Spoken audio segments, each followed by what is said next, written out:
I used to think home was supposed to be this safe place, a little patch of sanity in a world that doesn't always make sense. You know what I mean? Somewhere you can actually exhale and not feel like someone's lurking over your shoulder with a clipboard, waiting to ding you for something dumb like a dandelion in the grass. But that was before Karen, before the HOA got their claws into my life, and before I figured out that peaceful neighborhood is sometimes just code for petty tyrants with too much free time. I never saw it coming.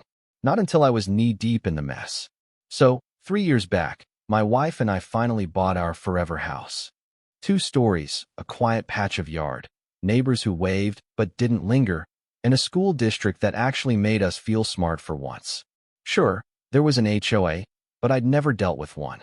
I thought, maybe it meant potlucks and reminders to mow your lawn, not guerrilla warfare waged with bylaws. That illusion lasted all of about 48 hours. On day 2, she showed up.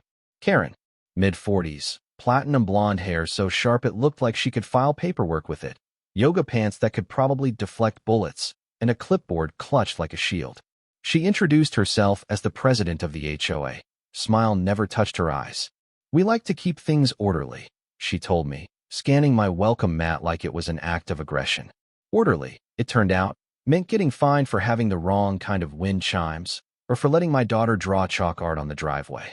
It meant snide little letters in the mailbox, friendly reminders, always and signed. But Karen didn't just enforce the rules, she weaponized them. My family became her favorite target, probably because I didn't roll over and play nice. Dues tripled in a year, no explanation. Anytime I spoke up at a meeting, Karen would cut me off or act like she didn't hear. Trash bins out 30 minutes early? That's a $50 fine. I wish I was exaggerating. But the real punch in the gut came one weekend we were out visiting my folks. Came home to find the front door unlocked, drawers open, closets cracked. My stomach just sank.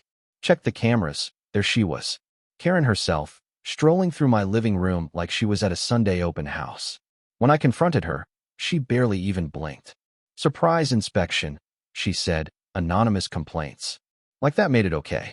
No warrant, no call, just walked right in. I lost it, man. Called a lawyer the next morning, and that's when the dominoes really started to fall. Turns out, I wasn't alone. Neighbors started talking, quietly at first. Fines that didn't make sense, fees that seemed made up, rules enforced for some, but not for others. Karen had her little inner circle, and if you weren't in it, you paid the price. Lucky for me, I'm the kind of guy who keeps receipts, every fine, every letter, every HOA meeting where my comments mysteriously vanished from the minutes. Even saved the security footage. When it finally went to court, Karen strutted in like she was running for homecoming queen. But when the judge saw the footage of her snooping in my house, flipping through my mail like it was a sale flyer, that was it. And when the dues spreadsheet came out, showing my family paying 4 times what others did, you could hear jaws hit the floor. Karen got slapped with $80,000 in damages for trespass, harassment, and straight-up financial abuse. The board had to remove her, pending review. She got stuck with community service. Heard she had to clean graffiti in the same park she once banned teens from skating in.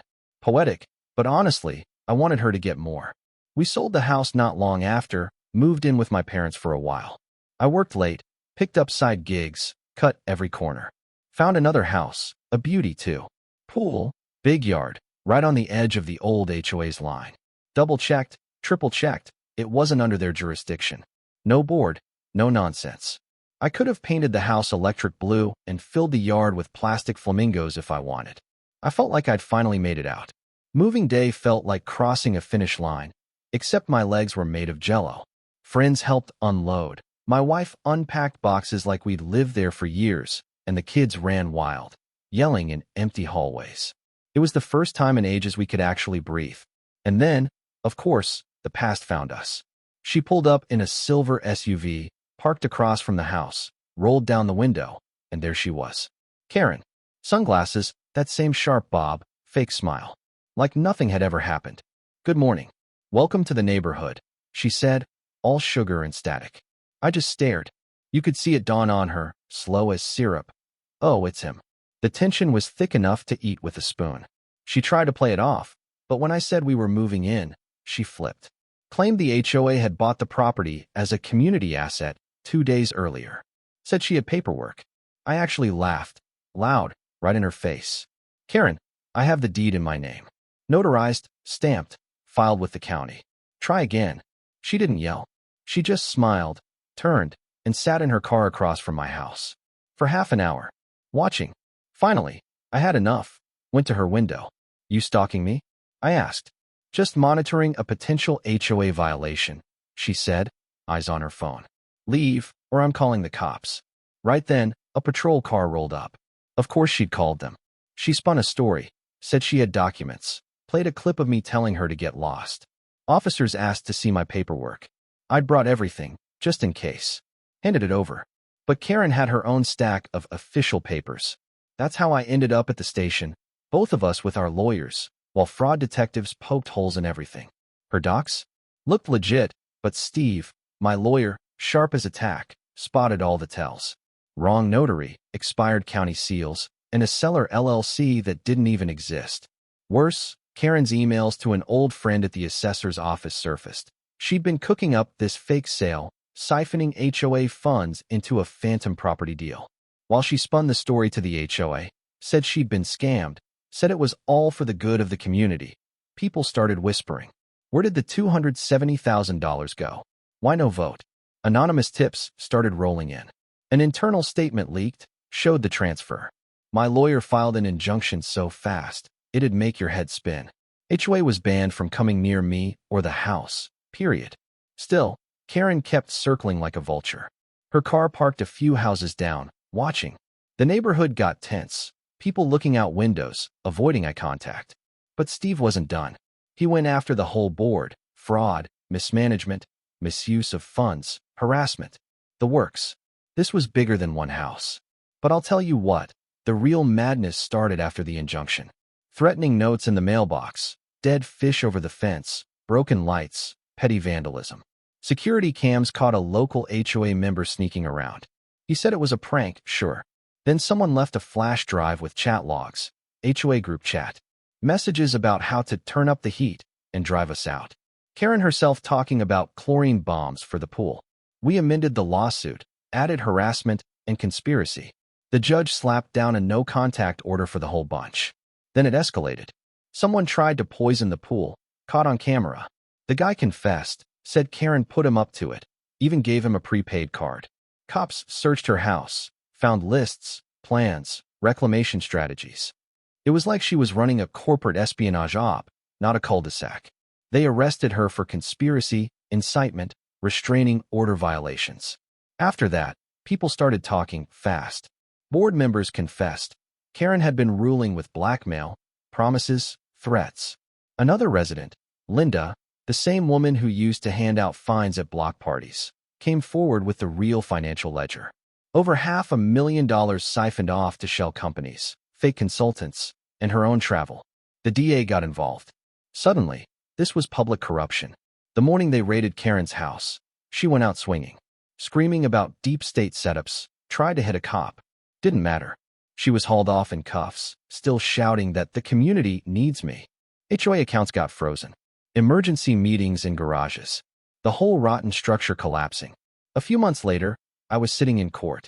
Karen in a suit, hair dyed darker, eyes locked on the floor. Her buddy from the assessor's office had flipped, turned state's evidence, admitted to doctoring records for favors. The judge heard it all. The fake sale, the fraud, the harassment, even the arson. The HOA was dissolved. Gone, just like that. All funds seized. Karen ordered to pay restitution, sentenced to 3 years, no parole for 18 months. The other board members, fines and probation, some might still see jail. I walked out of court, finally free. But honestly, it felt more like survival than victory. Afterward, the neighborhood changed. No more 6 a.m. fines for grass height. No more pastel warning letters taped to doors. People started acting normal again, smiling, waving, planting flowers without checking the rulebook. I finished setting up the patio, kids swimming again, my wife growing sunflowers as a middle finger to the scorched porch we'd left behind. Even got a check, restitution money. Enough to fix what mattered, anyway. But you want the real kicker? Karen, in prison, tried to form a cleanliness committee. Got herself punched in the mouth for writing someone up for messy bunks. Guess there's no bylaws behind bars. And just when I thought it was over, Linda showed up at my door with a pie, apologizing. Said it had been like a cult, but not anymore. Told me, you didn't just save your house, you broke the whole rotten thing. That night, we grilled out, the kids splashed in the pool, and I sat back and actually, finally, felt at peace. But hey, I gotta ask, what would you have done? Was I right to fight back this hard? Or does community mean letting things slide for the sake of peace? Drop your thoughts below. Let's hear how you'd handle a nightmare HOA.